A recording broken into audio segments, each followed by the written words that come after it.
If you watched Jamie on Netflix Adolescence, you probably experienced the same horror as I did and a sickening realization that this could actually happen in real life.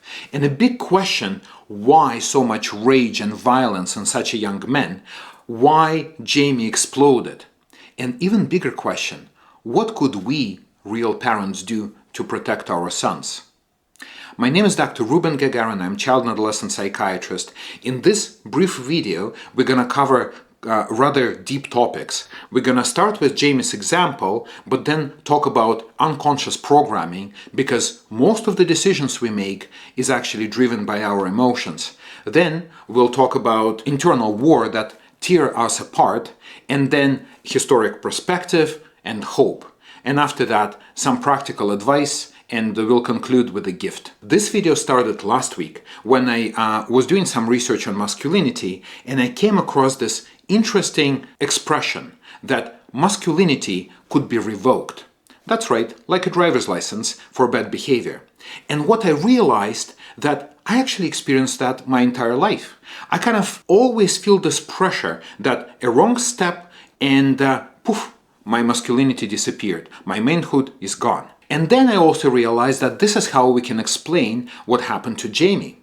See, what is masculinity? What is gender identity? First of all, it is identity. It's a personality that we develop over the years. And then, if it can be revoked, it actually threatens our sense of a person, threatens our identity.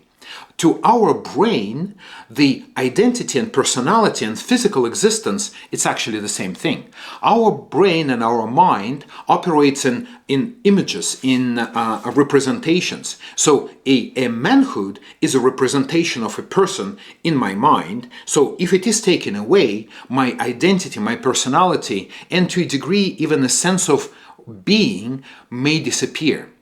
Let's talk about Jamie.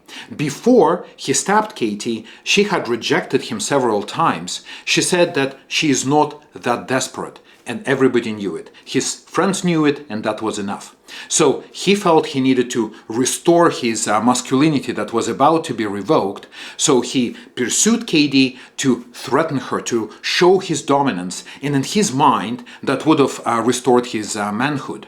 But what happened was that she pushed him. He fell, both physically and symbolically, and at that point he experienced something that we may call psychological castration. Something snapped in his mind. He felt that he needed to protect himself, so he went into a fight mode, grabbed a knife and stabbed her so many times. This is not an excuse. This is just an understanding how a seemingly rational, smart boy can turn into a raging monster within a second. And that got me thinking, what happens if my masculinity is being revoked? And the sickening realization was, that is femininity. Don't get me wrong, women have their own share of problems, but their femininity cannot be revoked the same way. Why? Because in our twisted society, there is nowhere lower to fall than being a woman. It is total bullshit, it's not rational, but our unconsciousness does not operate on rational sense. Every boy is given a man card when we are born, and society sort of conditions us in such a way that any time it can be revoked. And you can see how in Jamie's family, a masculine card is more powerful than a feminine card. So his dad is the one who calls the shots, and maybe that is why Jamie picked him as the responsible adult to be with him through the proceedings. In a lot of ways, that is actually recognition of his dad's power within the family. How this twisted message got into our unconsciousness? It actually starts from the birth. See, studies show that parents interpret baby boys' cries as expression of anger and baby girls' cries as expression of sadness and need of protection.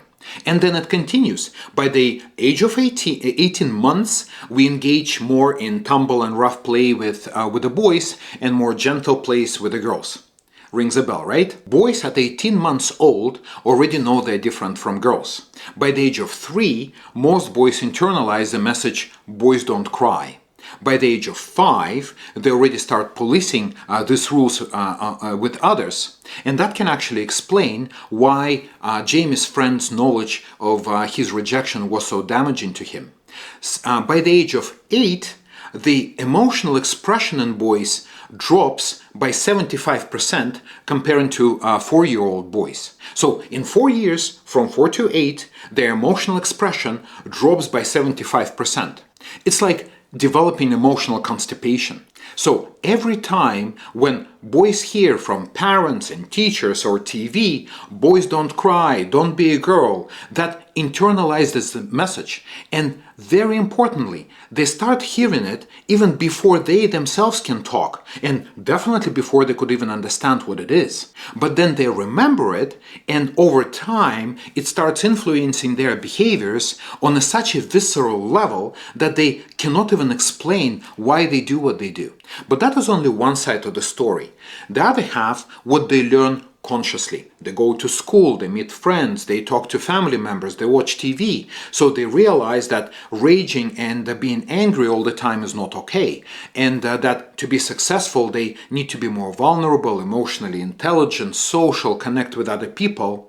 But they had learned that those things are associated with feminine side. So in a way they are torn. It's like it's internal war that we call in a psychological dissonance. So in the inside, viscerally, emotionally, they reject this idea that they need to be soft, and but they cannot embrace what seems to be rational to them. So they kind of torn in between two identities.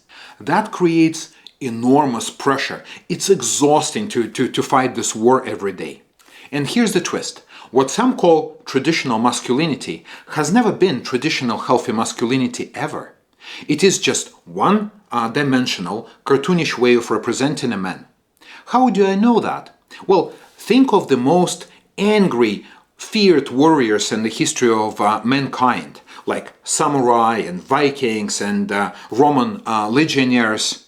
Well, and then you actually start reading about them and you realize that samurai were actually required. It was part of their training to write poetry. So they had to write about their present moment, they had to connect with their emotion and express it. It was required, it wasn't optional.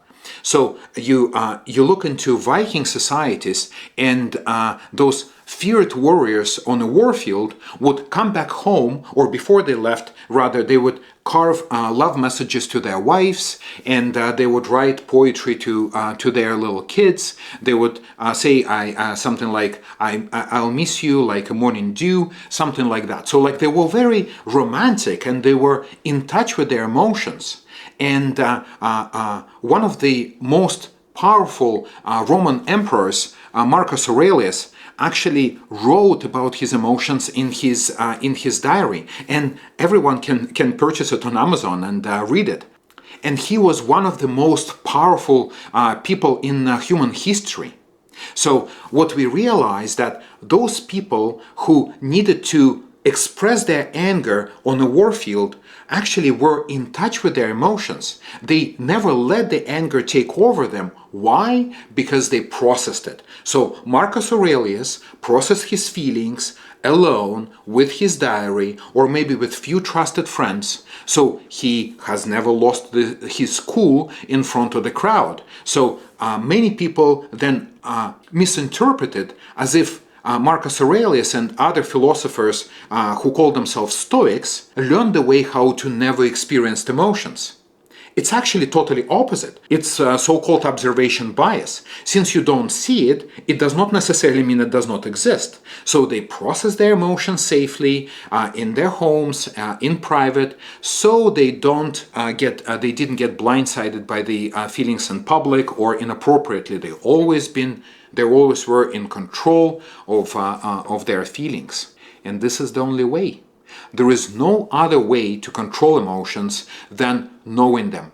You cannot control what you do not know. So when we see 8-year-old boys dropping their emotional intelligence by 75%, that is a problem.